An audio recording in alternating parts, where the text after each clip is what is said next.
ආයුබෝවන්. අද මම ඔයාලට හඳුන්වලා දෙන්නේ ස්ක්‍රැච් ප්‍රෝග්‍රෑමින් පිළිබඳව. ස්ක්‍රැච් කියන්නේ කුඩා බ්ලොක් මත පදනම් වෙච්ච දෘශ්‍ය ක්‍රම ලේඛන භාෂාවක්. මේක මූලිකවම ඉලක්ක කරගන්නේ ළමයිව. ස්ක්‍රැච් වලින් පුළුවන් ලේසියෙන්ම ක්‍රම ලේඛයක් සංවර්ධනය කරන්න. ස්ක්‍රැච් ප්‍රෝග්‍රෑම් එකක් ඩිවෙලොප් කරන්න ස්ක්‍රැච් ඔයාගේ කම්පියුටර් එකේ ඉන්ස්ටෝල් කරන්න ඕනේ නැහැ. ඔයාගේ වෙබ් බ්‍රවුසර් එකේ මේ වෙබ්සයිට් එකට යන්න. https scratch.mit.edu කියන වෙබ්සයිට් එකට ගිහිල්ලා ඔයාලා වෙබ් පේජ් එකේ දකුණු පැත්තෙන් තියෙන join scratch button එක ක්ලික් කරන්න. එතකොට ඔයාලට pop-up wizard එකක් එනවා. එතන ඔයාලගේ username එකයි password එකයි type කරලා next කියන button එක ක්ලික් කරන්න.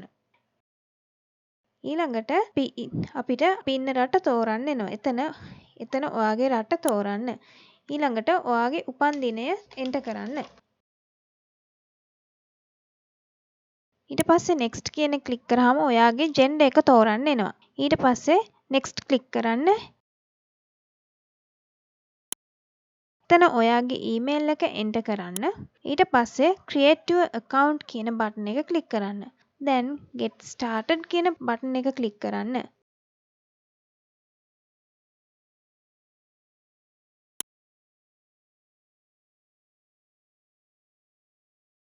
ඔයාගේ email එක check කරලා බලන්න. ඔයාට scratch.mit.edu කියලා email එකක් ඇවිත් තියෙනවා. ඒකේ තියෙන link එක click කරාම scratch home page එකට direct වෙනවා. දැන් මේ home page එකේ create tab එක click කළාම ඔයාට scratch dashboard එකට යන්න පුළුවන්.